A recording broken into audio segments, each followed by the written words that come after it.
শুধু একটা call receive করলেই আপনার মোবাইল থেকে সবকিছু হাতিয়ে নিবে। কলটা রিসিভ করবেন, আপনার মোবাইলটা আর আপনার থাকবে না।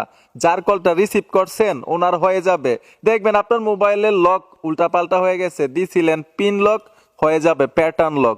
ভাই, আজকের এই ভিডিওটা এতটাই গুরুত্বপূর্ণ, শুধু একটা ফোন কলেই হাতিয়ে নিচ্ছে মোবাইলের সবকিছু। মোবাইলের মধ্যে কিন্তু এখন অনলাইন ব্যাংকিং থাকে, বিকাশ, নগদ, রকেট, উপায়, ঠিক না? সবকিছু ওনাদের হয়ে যাবে, কিচ্ছু আপনার থাকবে না। এখন আমরা জানতে হবে কোন কোন নাম্বার থেকে কল আসলে রিসিভ করা যাবে না, এগুলা থেকে বাঁচার উপায় কি, আপনার মোবাইলটা কিভাবে নিরাপত্তায় রাখবেন। ভাই, নিজে দেখবেন ভিডিওটা অন্য একটা বাইকে দেখার সুযোগ করে দিবেন, যাতে উনিও নিরাপদে থাকতে পারে। আজকের এই ভিডিওটা দেখে আমি একদম প্র্যাকটিক্যাল স্ক্রিনে দেখাবো এবং মুখে বলবো কোন কোন কোড থেকে কল আসলে আপনি কলটা রিসিভ করবেন না। তো আসেন আমরা মূল ভিডিওতে চলে যাই। তো আমি মূল আলোচনায় চলে আসলাম। অনেক সময় দেখবেন আপনার মোবাইলটার মধ্যে কেউ কল করছে, আপনি পাশে ছিলেন না, আইসা আবার ব্যাক করেন। ওই কোডগুলো থেকে যদি আপনার মোবাইলে কল আসে, ভুলেও কিন্তু ব্যাক করা যাবে না। আপনি যদি ব্যাক করেন, এটাও কিন্তু নিরাপদ হবে না, আপনার মোবাইলের সবকিছু হাতিয়ে নিবে। তো এখন মূল যে বিষয়টা, সবচাইতে গুরুত্বপূর্ণ যে বিষয়টা, এটা হচ্ছে কোন কোন নাম্বার থেকে কল আসলে আপনি কল রিসিভ করবেন না। আপনি কিভাবে বুঝবেন? আপনি তো জানেন না, ঠিক না? তো কোডটা হচ্ছে +99+92, মানে নাম্বারগুলোর আগে +99 থাকবে, +92 থাকবে। এইসব কোড থেকে যদি কল আসে, কখনো কল রিসিভ করবেন না, কলটা কেটে দিবেন। আপনার মোবাইলটাকে নিরাপদে রাখতে পারবেন, আপনি নিজেও নিরাপদে থাকতে পারবেন। এখন আরেকটা গুরুত্বপূর্ণ বিষয় থেকে যায়, কলটা কোথায় আসে?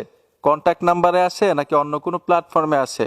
কন্ট্যাক্ট নাম্বারে কিছু কিছু সময় আসে, সবচাইতে বেশিরভাগ সময় হচ্ছে হোয়াটসঅ্যাপের মধ্যে এবং ইনস্টাগ্রামের মধ্যে। এই দুইটা অ্যাকাউন্ট যদি আপনার মোবাইলে থাকে, অবশ্যই কিন্তু এই বিষয়গুলো ফলো রাখতে হবে। হোয়াটসঅ্যাপে যখন দেখবেন +99 থেকে কল আসছে, +92 থেকে কল আসছে, তখন কিন্তু রিসিভ করা যাবে না। যদি রিসিভ করে থাকেন ভুলবশতে, আপনার মোবাইলের যা আছে সবকিছু কিন্তু হাতিয়ে নিবেন নিমিষের মধ্যেই।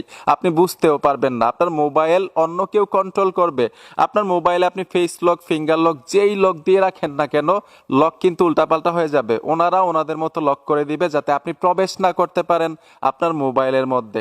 এর জন্য ইনস্টাগ্রাম এবং হোয়াটসঅ্যাপ, এই দুইটা অ্যাকাউন্ট যদি আপনার ফোনের মধ্যে থাকে, কখনো না জেনে না বুঝে কল রিসিভ করবেন না, যদি অপরিচিত নাম্বার হয়। আর +99 এবং +92 হইলে তো রিসিভ করা যাবেই না।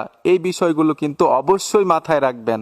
আমাদের বাংলাদেশে কিন্তু এখনো অনেক সহজ সরল মানুষ আছে, যাদেরকে এখনো প্রতিনিয়ত বোকা বানাচ্ছে।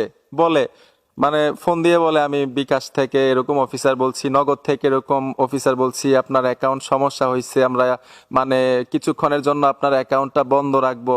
মানে এরকম বলে, এরকম বলার কারণে আপনারা অনেক তথ্য তাদেরকে দিয়ে দেন। সবসময় মনে রাখবেন, বিকাশ হোক, নগদ হোক অথবা উপায় হোক, কখনো গ্রাহকদেরকে কল দেওয়া হয় না। এই বিষয়টা কিন্তু বারবার ওনারাও বলতেছে, তারপরেও আপনারা এই ভুলগুলো করেন।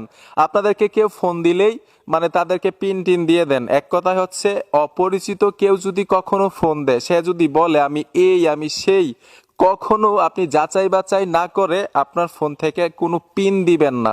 মানে 4 সংখ্যার 6 সংখ্যার পিন যদি আসে SMS এর মধ্যে, কখনো কাউরে শেয়ার করবেন না। তাইলেই কিন্তু আপনি নিরাপদে থাকতে পারবেন, আপনার ফোনটাকে নিরাপদে রাখতে পারবেন। তো বন্ধুরা, আশা করি বুঝতে পেরেছেন। ভিডিওটা দেখে যদি মনে হয় আপনাদের উপকার হয়েছে, অবশ্যই সাথে থাকবেন, সাপোর্ট দিবেন। দেখা হবে নতুন ভিডিওতে। আল্লাহ হাফেজ।